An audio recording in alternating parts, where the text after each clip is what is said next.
ትንሽ ማስቀደም ያለብን ነገሮች ለእናንተ ለቤተሰቦቼ ላድርስ። ማስቀደም ያለብንን 25 ነገሮች ለእናንተ ለቤተሰቦቼ እነሆ ጀባ ልበላችሁ። ማስቀደም ያለብን 25 ቁም ነገሮች። አንደኛ ከዓለም ወሬ ይልቅ የፈጣሪን ቃል መስማት እናስቀድም። ሁለተኛ ከንግግር ይልቅ ማዳመጥን እናስቀድም። ሶስተኛ ከምድራዊ ዜግነት ይልቅ ሰማያዊ ዜግነትን እናስቀድም። አራተኛ ከቁጣ ይልቅ ትዕግስትን እናስቀድም። አምስተኛ ከጊዜያዊ ደስታ ይልቅ ዘላለማዊ ሰላምን እናስቀድም። ስድስተኛ ከሐዘን ይልቅ የጌታን ደስታ እናስቀድም።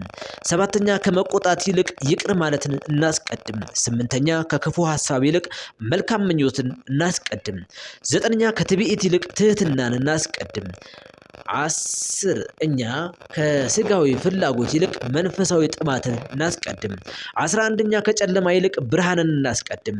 12ኛ ከራስ ዕውቀት ይልቅ የመንፈስ ቅዱስ መሪነትን እናስቀድም። 13ኛ ከፍርድ ይልቅ ርህራሄን እናስቀድም። 14ኛ ከመቸኮል ይልቅ ጊዜን መጠበቅን አስቀድም ወይም እናስቀድም። 15ኛ ከጥድፊያ ይልቅ መረጋጋትን እናስቀድም። 16ኛ ከመተቸት ይልቅ ማበረታታትን እናስቀድም። 17ኛ ከውጫዊ ሀብት ይልቅ የውስጥ ማንነትን እናስቀድም። 18ኛ ከሀብት ማከማቸት ይልቅ በረከትን ማጋራትን እናስቀድም። 19ኛ ከንፍገት ይልቅ ልግስናን እናስቀድም። 20ኛ ከማማረር ይልቅ የተደረገልንን በረከት መቁጠርን እናስቀድም። 21ኛ ከዘፈን ይልቅ መዝሙርን እናስቀድም። 22ኛ ከዋዛ ፈዘዛ ይልቅ ቁም ነገርን እናስቀድም። 23ኛ በቁም ከመሞት ሕይወትን እናስቀድም። 24ኛ ከጭንቀት ይልቅ ንስሐን እናስቀድም። 25ኛ ሁሉንም ነገር እግዚአብሔር ሲባርከው ሁሉም ይሆናል። እግዚአብሔር የሁላችንን የልባችንን መሻት ይስማ። ከሁሉ ነገር ይልቅ እግዚአብሔርን መውደድን መፍራትን እናስቀድም።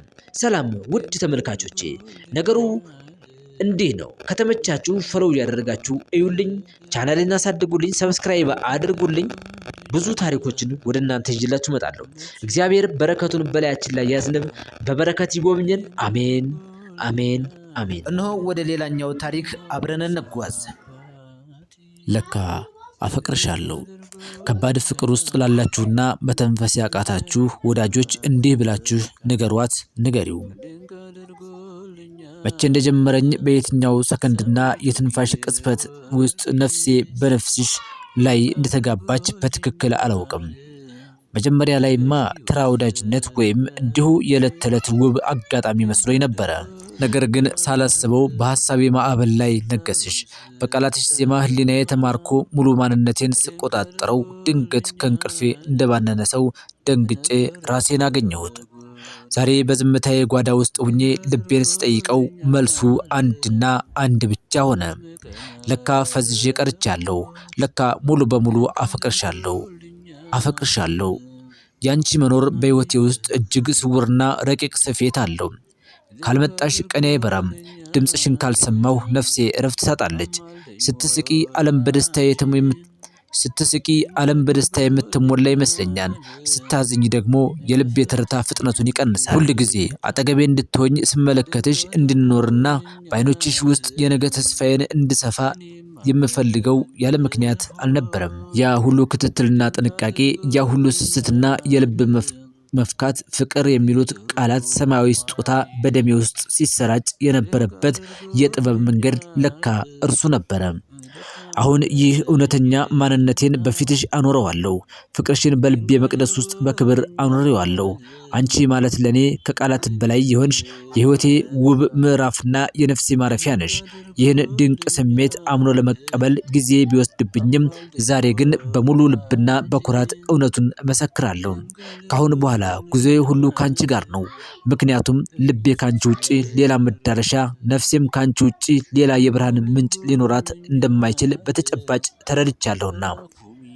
መጀመሪያ ላይ ተራ መስተጋብር መስሎኝ ነበረ። ዛሬ ግን ነፍሴ ሙሉ በሙሉ ባንቺ መሸነፏን አምና ተቀበለች።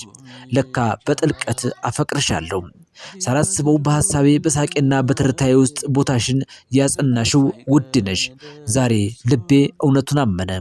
ለካ ካንቺ ውጪ መኖር አይቻልም ብለህ ጽፈህ ተንፍስ። ተገላገይ፣ ተገላገል።